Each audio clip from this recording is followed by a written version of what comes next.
Well, good evening, everybody, and welcome to this webinar. Tonight, we're looking at top-line data from the VISION-DMD study on vamorolone run by ReveraGen and Santhera. I'm Emily Crossley. I'm CEO and co-founder of Duchenne UK, and I'll be joined a little bit later by my co-founder, Alex Johnson. We're very pleased tonight to be joined by Dr. Eric Hoffman, who's been in the field of Duchenne for some 40 years now. He was part of the group that first identified the DMD gene and protein, and then in 2008, he co-founded ReveraGen. He's also Associate Dean at Binghamton University in the US.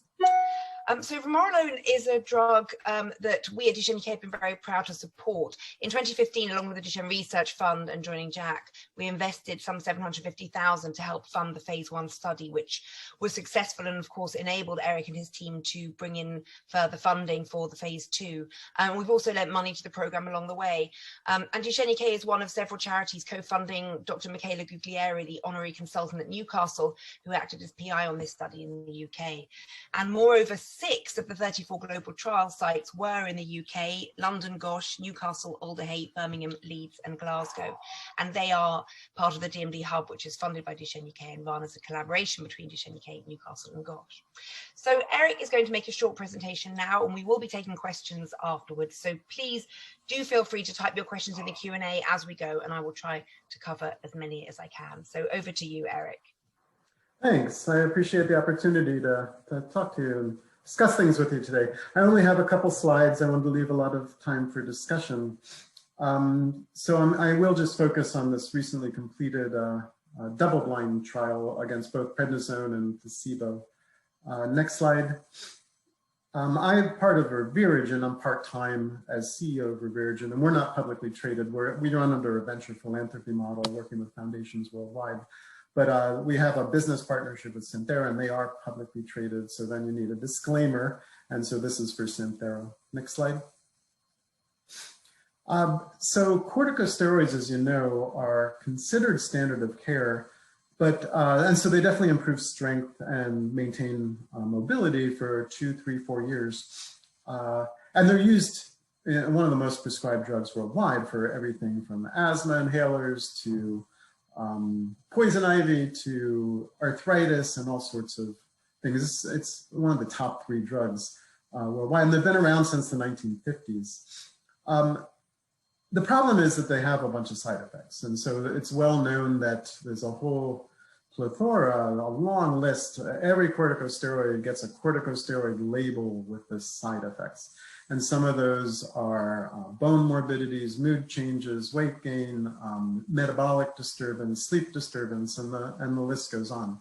So we started the vamorolone program originally with some Department of Defense funding back in 2008 from the US to really try to figure out, why do corticosteroids work in Duchenne? And then where do the side effects come from? And can we separate those? Can we tweak the steroid drug, whether it's deflazacort, prednisone, or other there's 30 different corticosteroids that are used clinically, and just change the chemistry so to try to separate out efficacy from safety.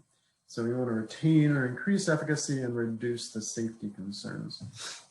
So we ended up with this drug called vamorolone. And it really just is a subtle tweak off there to the left, sort of the northwest end where that circle is. And what we did was take off an oxygen and put an H there instead of a double bond. And what that does is a whole bunch of things and we've characterized them ourselves and with many academic groups worldwide.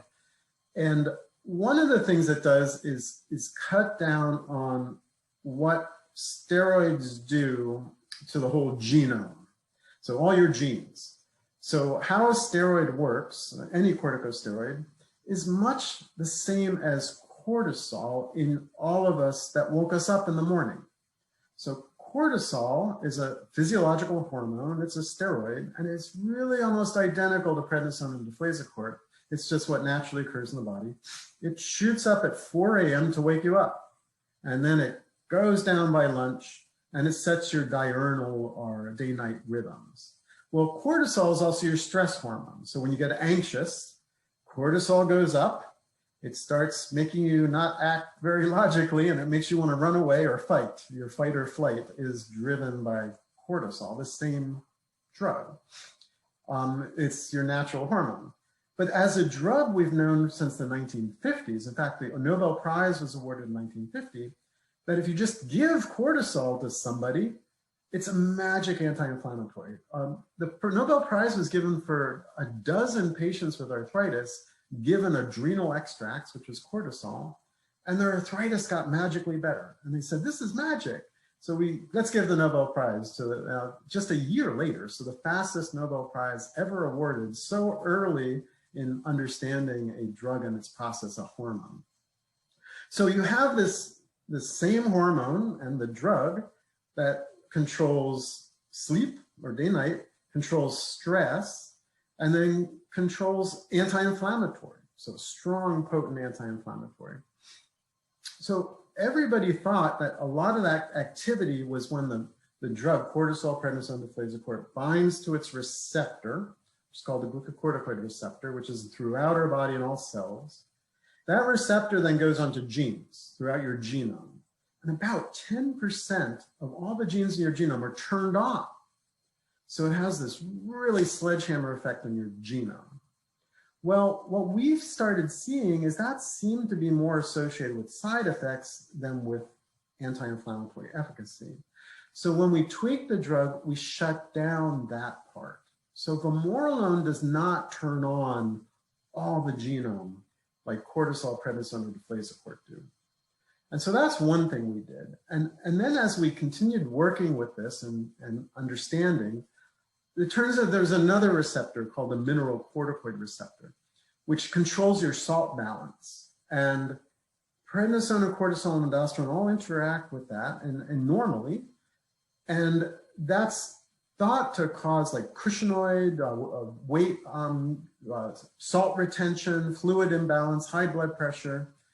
But we switch the activity. So it's now opposite of cortisol and prednisone on the mineralocorticoid. It becomes an antagonist instead of an agonist.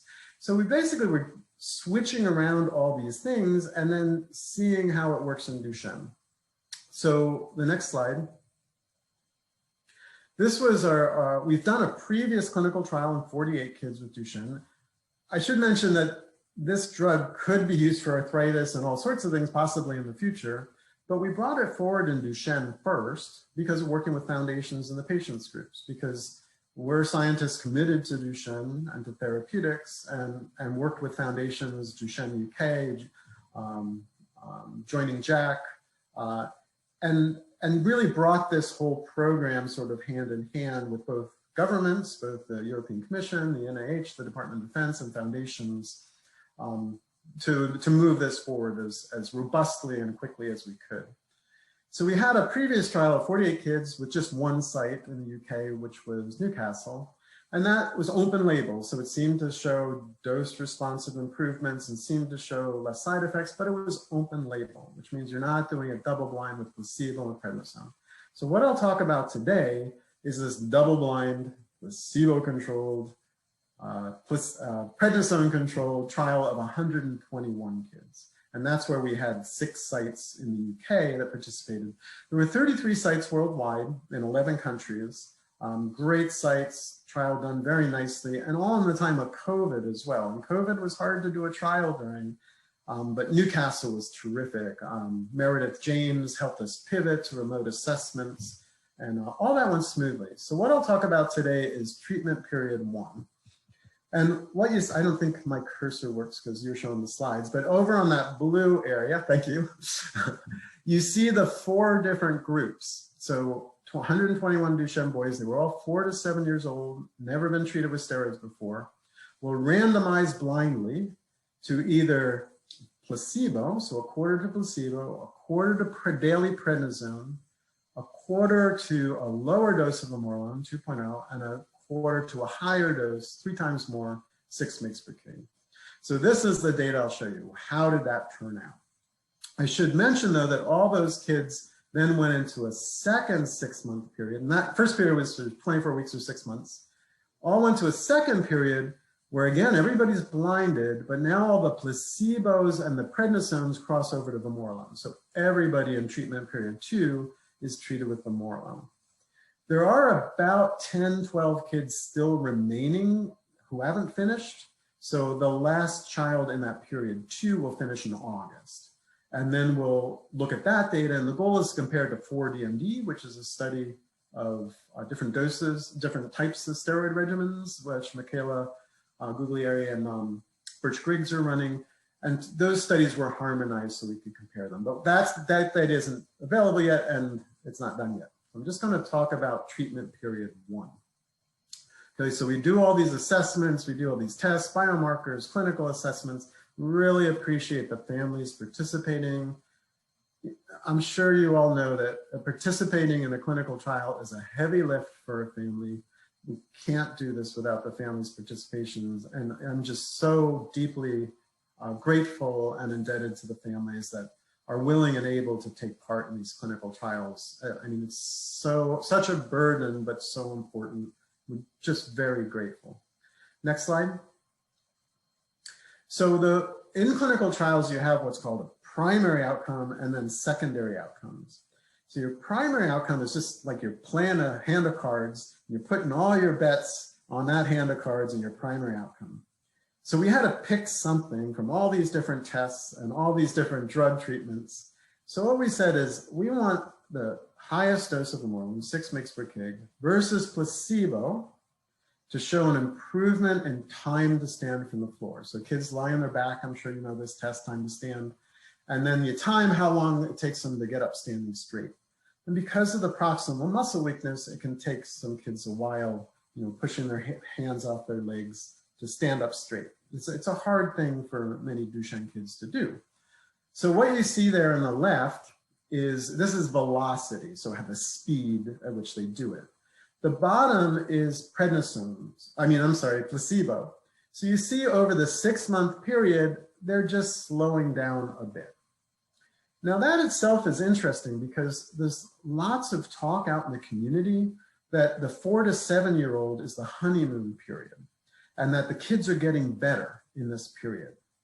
And there's natural history studies that suggest, yeah, kids in this age range are actually getting better, but it's mostly because of corticosteroids.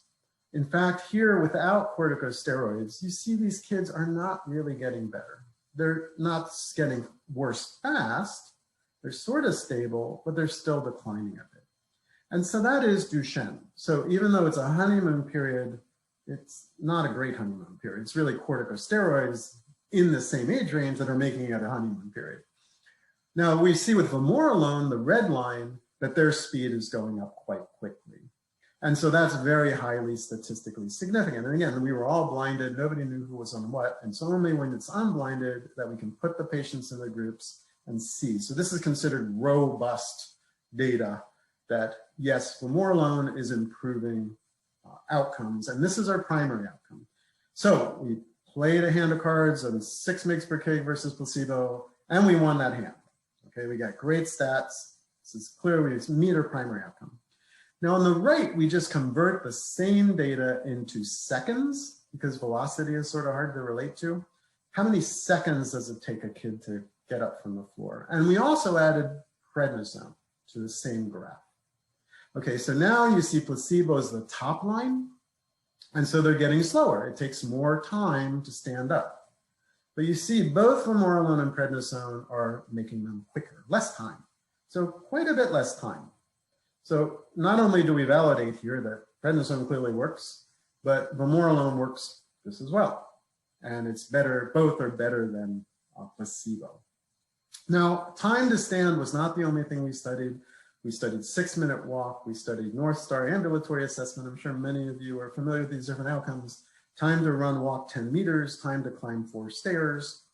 So what do those look like? And what about the other dose? Here I'm only showing the high dose. What about the low dose of vamorolone, the 2.0 mg/kg? So those become what are called secondary outcomes. And so you have to line them up and do what's called pre-specify. It means you have to have it all locked down on a piece of paper, talk to regulators saying, here's the different hands of cards we're going to play, and we're going to play them in this order. and you have to hit them in sequence. So if we didn't hit the primary outcome, technically we're not even allowed to look at the secondary outcomes. So then we have the hierarchical or sequential secondary outcomes. So our first secondary outcome was the lower dose versus placebo, time to stand again. Well, we hit that one. Then we did 6-minute walk, hit it on both doses. Then we did time to run 10 meters, hit it on one dose, just missed on the second. Same with North Star, same with time to climb, even though we didn't have those as secondary outcomes. So I'll just show you a little of that data. Next slide. So there you see 6-minute walk. You see the 2 doses of vamorolone at the top, and you see placebo at the bottom. Again, consistent with time to stand. So we're seeing the kids walk further with both doses of vamorolone, and that was similar to prednisone. And then with placebo, they're slowing down. North Star Ambulatory Assessment. That was an exploratory. We didn't even name it as a hand of cards would play. But again, same story. Both doses improve and placebo gets a bit worse. So all the outcomes were very consistent. And all were highly statistically significant. So even in a short time, 6 weeks, 6 months, and in the time of COVID, where everybody's trying to do remote assessments and families are locked down in their homes, this trial worked. We were able to keep everybody in the trial. We really appreciate, again, the families working with us to video their kids at home and do the assessments, allow nurses to come to the home instead of going to the hospital. All that seems to have worked well, and robust findings from this. Okay, now that's efficacy. So it's clear that both doses of vamorolone work quite well in improving function over the 6-month time frame, and we've also treated other kids for 2.5 years, and the improvements continue to 1.5 years, although stabilize and start to decline after that to 2.5 years. So this is not, it's like prednisone, it's not forever. It doesn't keep on improving forever, but you're improving short-term, stabilizing kids, and that makes them better as far as delaying loss of ambulation. Okay, now let's look at safety concerns, because really that's what we're trying to do with vamorolone. We're trying to separate efficacy or benefit from safety concerns. So one is just to look at adverse events. Now, adverse events mean, who's complaining of what, whether it's a cold or a fall or a fever. You just take part of a clinical trial is you really closely monitor with the family if anything's happening, like diaries. What's going on with the child on these blinded drugs? And you can see with, you see the gray bar is placebo, the 2 red are vamorolone, and the black is prednisone. Overall, they start to go up, though just in general, I think 4 to 7-year-old kids get colds, and so it's not probably related to a drug. But you see, if we now start to limit it to side effects associated with corticosteroids, you start to see that difference between vamorolone and corticosteroids, and that seems to be statistically significant. But let's drill down now into specific side effects. And so one of the key ones is stunting of growth and bone morbidities. So next slide. We had already seen in the long-term studies that we did, the open label that I mentioned out to 2.5 years of 48 kids, that those kids were growing normally. They weren't showing the growth stunting with, that you see with prednisone and deflazacort. And what we were surprised is we saw that statistically significantly in just 6 months. So you see there that the 6 mg/kg vamorolone are actually growing fast. We don't think that's abnormal increased growth. What happens is Duchenne kids are short to begin with because probably the muscle bone interacts. So they're in the lowest 25th percentile, even without any drugs. What we're seeing with vamorolone seems to be some catch-up growth. So they shoot up a bit and then stabilize for the next 2.5 years, but with normal growth patterns. And we saw that happen even in 6 months. And the prednisone kids, you already see the stunting of growth within 6 months. And so that's the black line versus the red. 2 mg/kg vamorolone didn't go either way, but the 6 months seemed to go fast, or the 6 mgs went fast and prednisone went down. Now, so that sort of confirmed what we had already seen with the long-term studies. Well, it did confirm, it didn't sort of confirm it, it confirmed. This new data was bone biomarkers. So these are blood tests where hundreds of trials and thousands of patients have used these same bone biomarkers as a way of seeing whether bone's remodeling appropriately or not. Now in kids, their bone is remodeling anyway because they're growing. So it gets a little more complicated to look at these bone biomarkers in children, whereas in adult, their bone growth has stopped. So generally all the bone biomarkers are calmed down and they're sort of cleaner to study, and they're used in anytime you use a steroid in like arthritis, you study these bone biomarkers to see how much you're impacting osteopenia or bone loss versus bone growth. So this was all new data, and first in Duchenne in general. And here the three that we studied was osteocalcin, which is a bone formation biomarker. So if it goes up, you're forming more bone. If it goes down, you're forming less bone. And P1NP is the same thing. It's just a different biomarker. If it goes up when you're forming bone, it goes down when you're not forming bone, or you're forming less bone. And then CTX1 is an overall biomarker of just remodeling. It's called a resorption biomarker, but it really just says how much bone remodeling is going on. It goes up if there's a lot, it goes down if you've shut it off. And the black is prednisone. And you can see that in 6 months, all through right away, even after a couple of days of treatment, bone is shut down. You see the CTX go way down, you see the osteocalcin go way down, and you see the P1NP, boom. This is as consistent with what we know with corticosteroids as a class, is they shut down bone remodeling. But if you look with the placebo, which is the gray, they pretty much don't do anything. But if you look at the 2 vamorolone doses, they actually go up. So vamorolone is turning on bone remodeling and not shutting it down at all. So that seems to fit with the growth velocities, that growing bones are part of bone remodeling. And we know we've kept the growth with Duchenne kids, and whereas prednisone and deflazacort stunt growth. And so the bone biomarkers create an objective way of looking at this from a blood test, and that validates that as well. Next slide. So I'll just summarize here. We can talk about other things like weight gain and other things in the discussion, but vamorolone shows significant clinical improvement of motor outcomes at both 2 and 6 mg/kg across multiple endpoints versus placebo. Very clean, statistically significant data. Fewer clinically relevant adverse events typically associated with corticosteroids were observed compared to prednisone, even at just this 6-month time point. And vamorolone shows less bone morbidities associated with corticosteroids, normal growth velocities, both at 24 weeks and consistent with long-term data at 2.5 years. And standard bone biomarkers show beneficial bone remodeling increased by vamorolone and reduced by prednisone. Now, there is much more data in this trial. We just started to analyze it. I mean, there's millions of data points. So I'm just giving, this is what's called top-line data. Much of it's still under analysis, but we thought we'd just share that with you.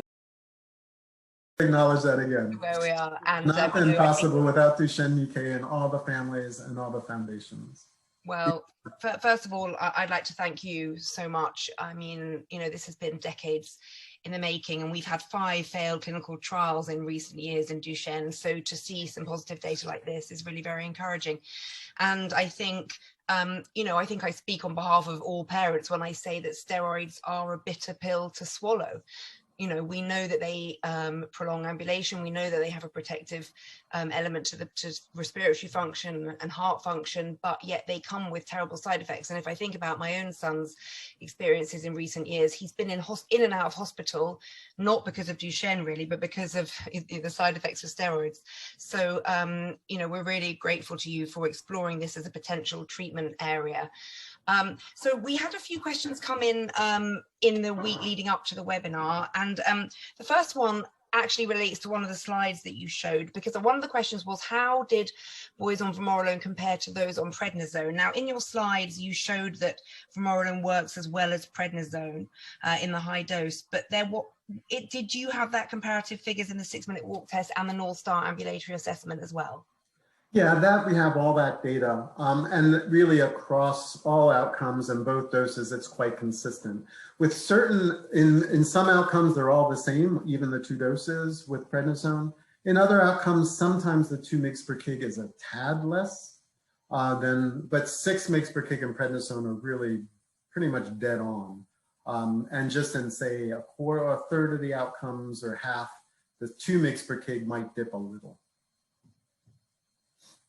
Okay, thanks. That's good to know. I'm going to, there are some questions still about the trial data, but we've had a question come in about when vamorolone might be available. And I just wanted to ask you about the regulatory plans. Obviously, I think most of the people on this call are UK and Europe, but perhaps you could talk us through what your plans are in terms of potential early approvals and when we might see this product being potentially available.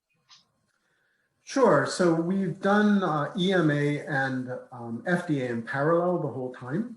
So then met with them, agreed on trial designs, outcome measures, statistics, etc. So we haven't done FDA over EMA or vice versa. Now, EMA is going to lag by 6 months from the FDA. Well, it's actually going to get lagged by probably a year for 2 reasons. One is FDA is very focused on efficacy. And so 6 months was fine for them for this double-blind trial. EMA has while everybody's concerned about safety, EMA emphasizes it more. And they want to know relative safety and relative effectiveness to prednisone and deflazacort. So they asked for a longer trial. That's why we have this period 1 and period 2 that I described in the first slide. Period 1 is for FDA and EMA, but period 2 is required by EMA, and FDA doesn't really care. They said they don't really worry about the second period because they want longer term treatment, look at the accumulation of safety concerns, etc. So again, that right there puts EMA 6 months behind FDA because we have to wait for the rest of the data. The other thing is MAA, which is the process of approval in the EU. Generally takes about twice as long as FDA, so generally a year instead of 6 months. And then you have to enter the HTA process through Europe, which is the pricing. And so that's variable from country to country. So, I mean, I think it's because of those reasons, in which include the nationalized healthcare systems, which are a great thing in Europe, whereas in the US, they sort of just punt things into the marketplace and good luck if you can get it covered by your insurance company, which means that the drugs get out earlier in the US, but it's a fight to have them covered your kid. And I'm sure you guys are familiar with these differences. Well, the health technology assessment situation in the US does differ to the UK, but increasingly some states in the US are using methods that we do use in the UK. But Eric, let me just ask you, so effectively you're going to be able to take this 24-week data to the FDA for an approval, but we're going to have to wait longer. You talked about the EMA, but sadly, Britain is now no longer part of the EMA, and we have our own regulatory body, the MHRA. Have you engaged with them about potential early access or approval timelines here? Well, yeah, as you know, we have engaged with UK MHRA all along, and in fact, we were given priority innovative medicines designation, about 2 years ago? Yeah. And interacted with MHRA on that. Usually that PM designation is an accelerated pathway to give early access to UK residents. So it sort of puts the HTA on steroids, I guess. I mean, it speeds that up. And in Europe, in the UK, you know that it's the NICE program that you're supposed to then interact with. So normally, as soon as you're designated PIM, which we were 2 years ago, you start working with NICE so that you get early access. But in our instance, they said, well, we want to delay the NICE discussions until we see your double-blind data. Okay, so that sort of got put back a year. And we're just at that point now. So in fact, I'm getting, I should say, quite a few emails from NICE and MHRA saying, we see you've released your results, why aren't you talking to us? And it's just we haven't caught up yet. So we're due to immediately touch base with them and look at early access and expanded access. And that's on my list to do this week. So that is underway. Okay, thank you so much, Eric, and I'm pleased that you're able to share that information, because Alex and I actually campaigned for the Early Access Medicine Scheme, and there was a drug previously available for the Duchenne community, which tragically ended. So if we could see vamorolone being made available under the EAMS, I think that would be really fantastic for the community. I see that Alex, my co-founder, has joined. She was a bit delayed joining. So Alex, do jump in if you have any other questions. But I wanted to go back to some of the data, Eric, and ask you about the side effect profile. So we saw that promising data on growth. Do you have anything you can share on Cushingoid, for instance? You shared the information on bone density, but do we have anything about Cushingoid and vamorolone versus prednisolone? Well, a lot of those AEs like Cushingoids, 6 months tends to be a short time. So we're just seeing a low incidence across the whole trial. And it's not distinguishing well over this short time period.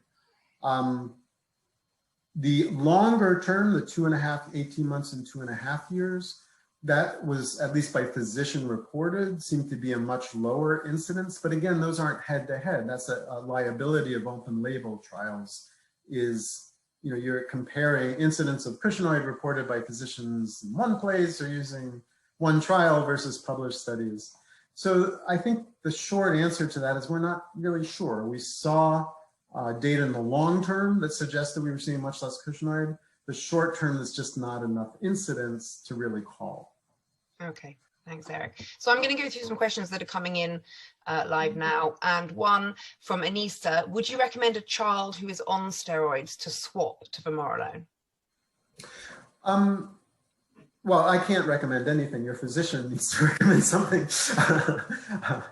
I'm technically a fruit fly geneticist. So disclaimer. Certainly we have children currently switching back and forth. So for example, of the kids that are on the trials, vamorolone trials, we have set up expanded access or named patient protocols so they can continue. Now, quite a few of them say, okay, I want to join a gene therapy trial, but you have to be on corticosteroids for 3 months to join a gene therapy trial. So they switch, go off vamorolone, go onto steroids, but then you know that a lot of kids can't qualify for a gene therapy trial, either because they age out or because they have antibodies to AAV or for some reason. So then we allow them to switch back to vamorolone. So there are kids switching back and forth from prednisone to vamorolone and back. And how do you do that, Eric, if you don't mind me asking? Do you have a period of tapering down and tapering up, or is it simply a case of a straight swap? Generally, we do 2 to 4 weeks of tapering, but we've had so many discussions with so many endocrinologists on this issue of tapering, and there is basically no literature supporting any method of tapering. It really doesn't make much sense. Clinically, regarding adrenal function, I think there's this fear of dropping steroids, but the fear is mostly of what's called adrenal crisis. And adrenal crisis is if you get into an accident or have surgery or acute illness, you need to supplement with cortisol. Well, you need to do that anyway.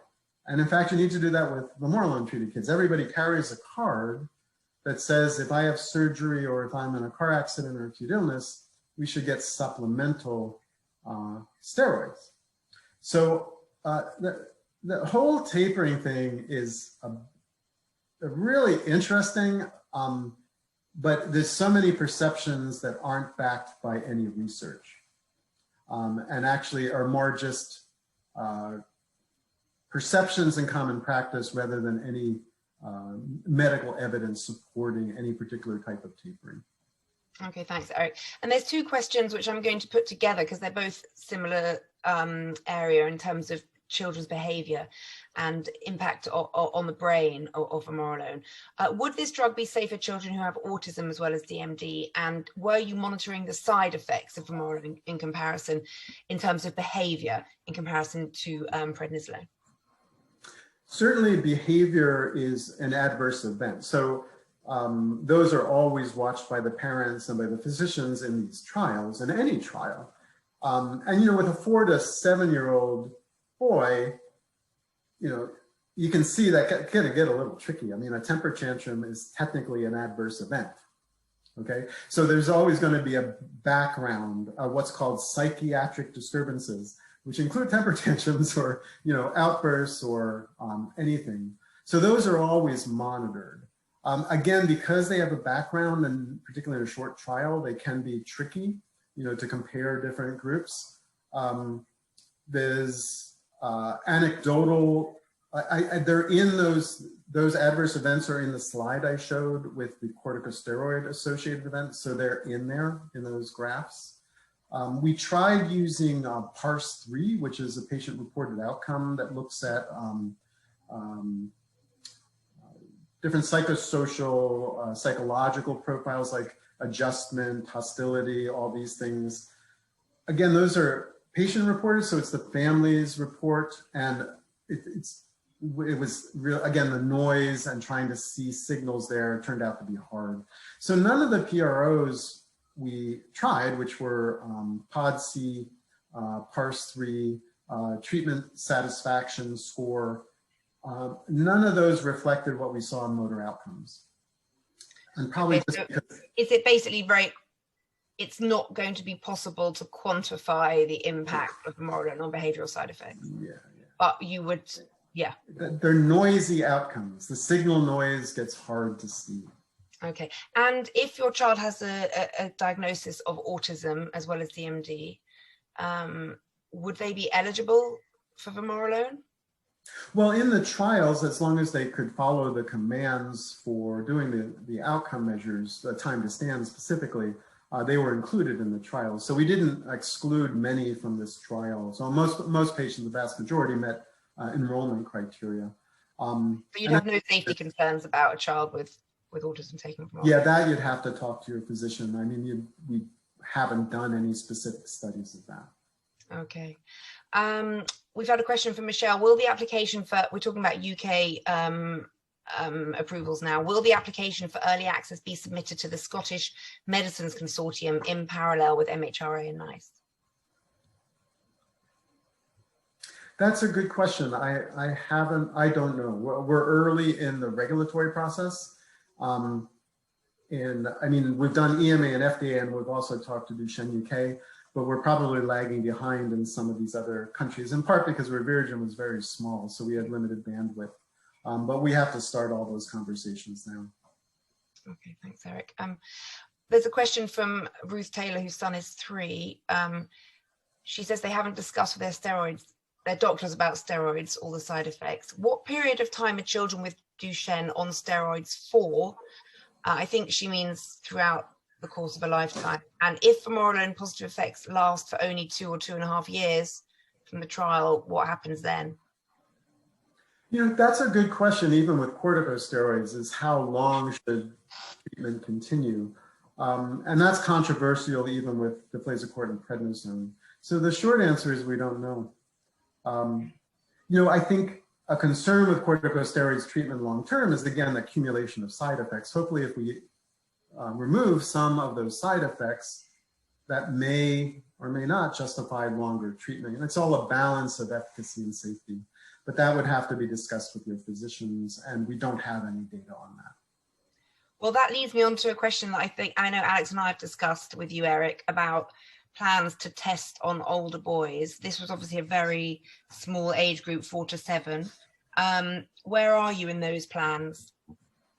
Well, as you know very well, we had a trial that was part of our PIP. So maybe back up a little bit. EMA asks all drugs, even for older people with Alzheimer's, to have a pediatric investigation plan or a PIP. And that needs to be developed with EMA quite early.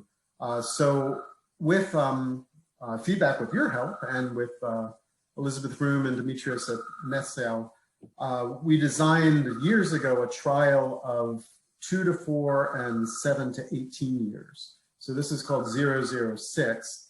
And there, what, is that phone annoying? Should I go turn it off? Oh, it's fine, it'll stop soon, hopefully. Okay, it stops. So we have a trial design called 006, VBP 15-006, which has this very broad age range. And that was designed for the EMA, for the PIP. And it's ready to kick off. EMA says we need to enroll at least 1 patient in that before submitting the MAA to get drug approval.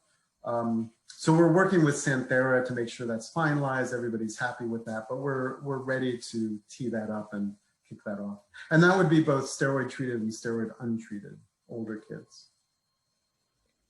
Eric, just to follow up on that, how about adults? So over 18, you know, we've got a lot of adults in our community who aren't on steroids, who would like to try vamorolone.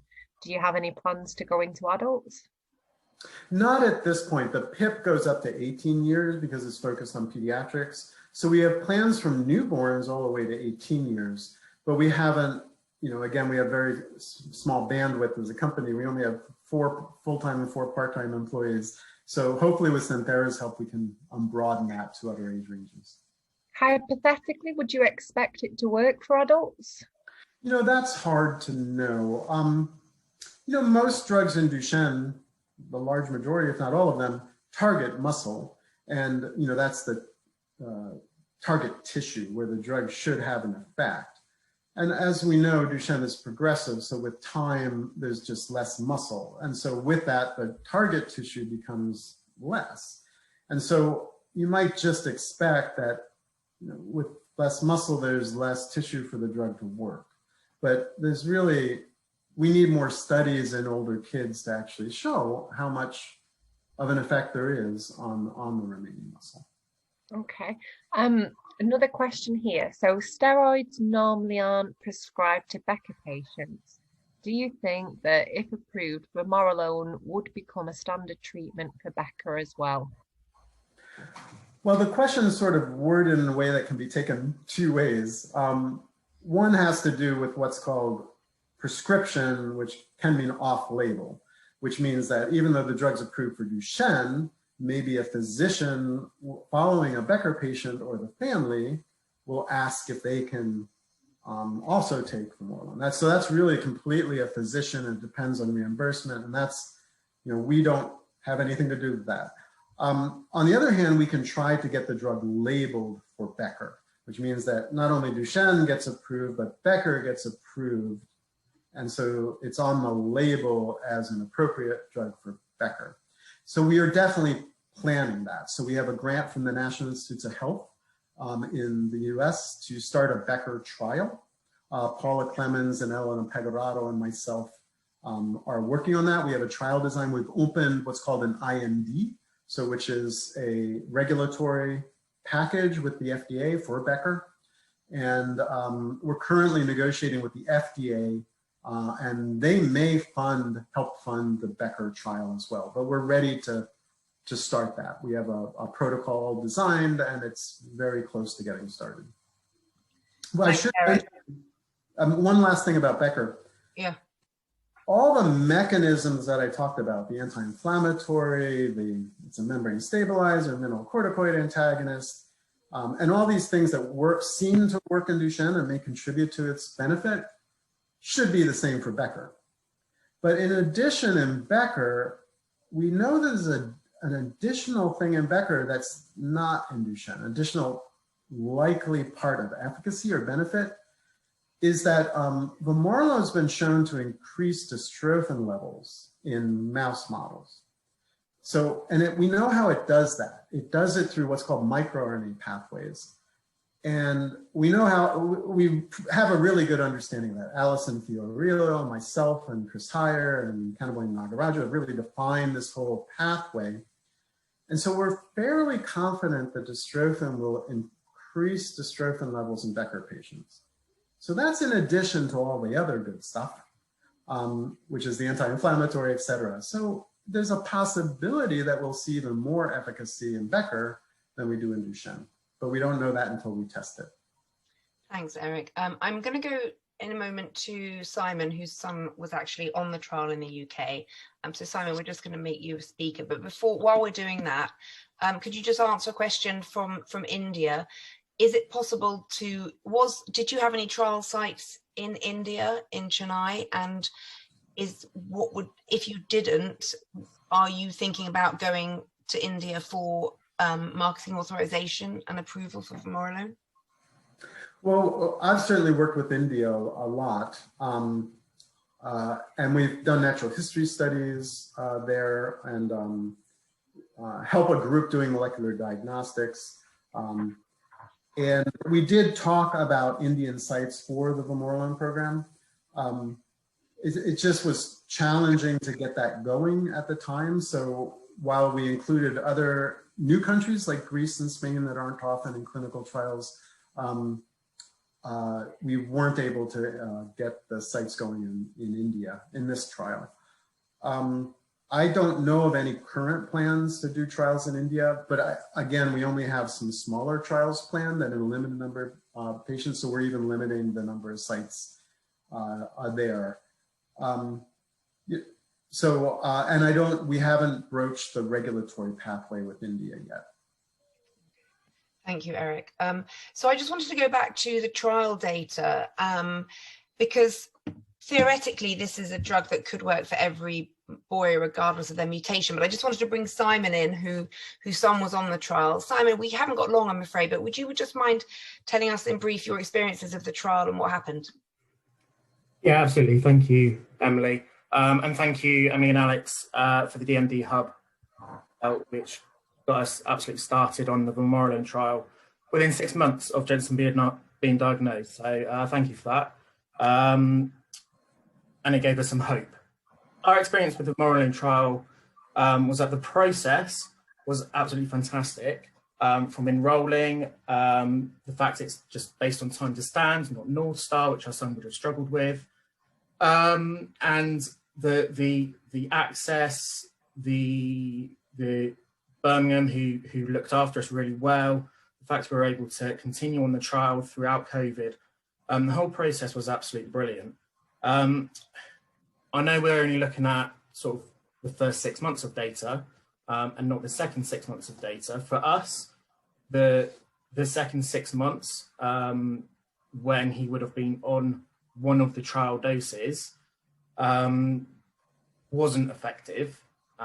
So he put on weight, he rounded face, and he's no longer ambulant, which could be down to a number of external factors. But I was wondering if that you would be sharing whether he was on placebo, what dose of vamorolone he would have been on, because we would be interested to know, so that if we get anybody ask us when and if vamorolone does become available, that we could share our experiences knowing what Jensen had been put on.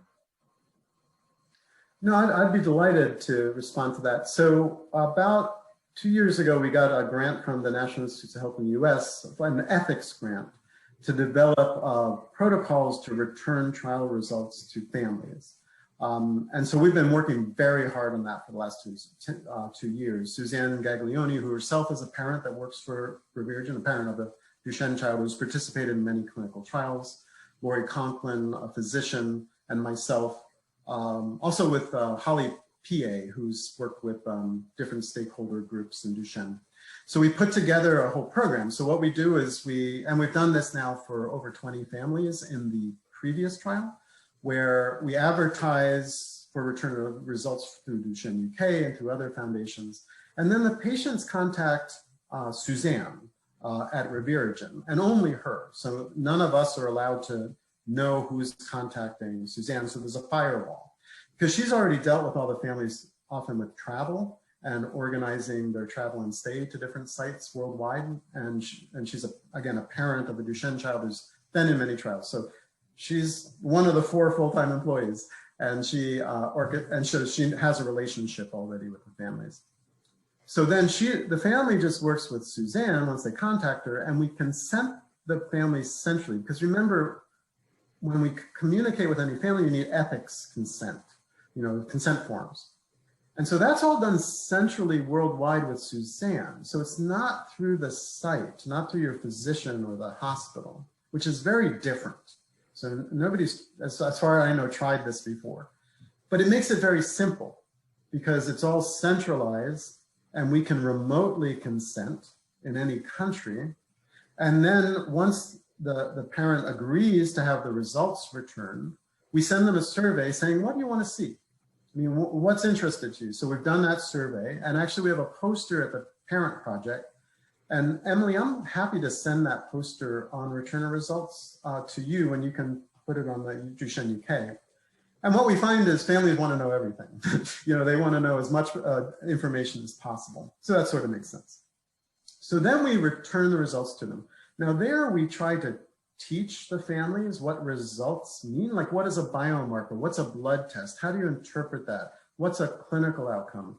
And we give the families both information on their individual child and how their child did relative to everybody else in the trial. So all that information is given. And then we have surveys of the parents afterwards saying, did we give it to you in the right way? Is there anything you want different or better? Or what did you do with the information? Did you share it with anybody, your physician? And then we also do surveys of their physicians, because we're not going through the hospital. And this might make the physicians, maybe some nervous, maybe some glad. And we ask them, did the patient contact you, your patient? Did they say anything about the results they got from ReveraGen? How do you feel about us communicating directly with your patient and their family? Or would you rather do it? And keep in mind that this simplifies things again, because if we did this through the hospitals, you need a contract with each hospital, you need all the ethics approval, you need people involved and paid. It just becomes challenging and difficult. Whereas centralizing, hopefully it makes it much easier and quicker. So yes, we will do this with your son as well. We have to finish the trial, which is in August, and we have to lock all the data first, which will probably be October. But soon after that, we hope we'll be sending out a similar sort of advertisement through Duchenne UK and through others that says, if you participate in this trial and you're interested in getting your results back, contact Suzanne. And we'll then start that whole process. And with that, we'll tell you which dose group you're on. We'll tell you whether you're on placebo or prednisone, and we'll tell you which dose you were on in the second period as well. Thank you so much for that, Eric. I think that really is a wonderful thing that you've done. And Alex and I really hope that other companies will follow, because it's a really huge burden being on a clinical trial. And when trials end, it can be very disruptive to families, and they really do deserve to see their data, because at the end of the day, it is their data. So we really thank you for doing that. I think, Simon, if you don't mind, I just wanted to share with Eric, just repeat what you'd said there, that your son was more than 6 years old when he started. Eric, do you think there is an optimum time to start treatment? Do you really think it should be younger, or do you just not know yet? I mean, as you pointed out in the introduction, I've worked on Duchenne muscular dystrophy. We're going on 35 years now, and at all sorts of levels. And so, I mean, I feel like I have a very strong knowledge of many aspects of the disease. I'm not a physician though. And with that, I am convinced that the earlier we can treat a child, the more muscle we can preserve.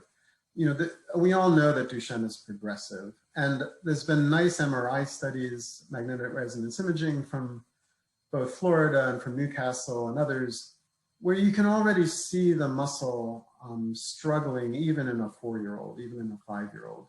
And we need to keep the muscle happier. And the earlier we do that, I think the more successful we're going to be at doing that. So my own dream is to see if we can have neonatal screening programs and treat kids as soon as birth with vamorolone. If the side effect profiles are acceptable, then maybe it's okay to treat a child much, much younger.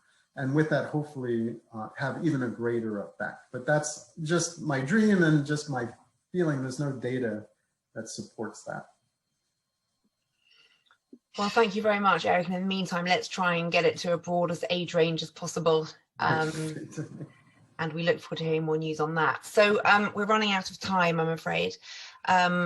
I really just wanted to say thank you so much, Eric, for explaining in such a clear and coherent way the mechanism of action of vamorolone and what these results tell us. So thank you very much indeed for that. If anybody has any further questions that have arisen from today or any new questions, then do please get in touch at support@Duchenne UK. And next week, we're running a webinar with the DMD Hub to discuss clinical trials, how and why they end. Registration for that opens tomorrow morning, so do please sign up for that. That's it for tonight. Thank you again so much, Eric, for joining us. Thank you to everyone for your questions, and thank you for listening. Good night. Have a nice evening. Bye.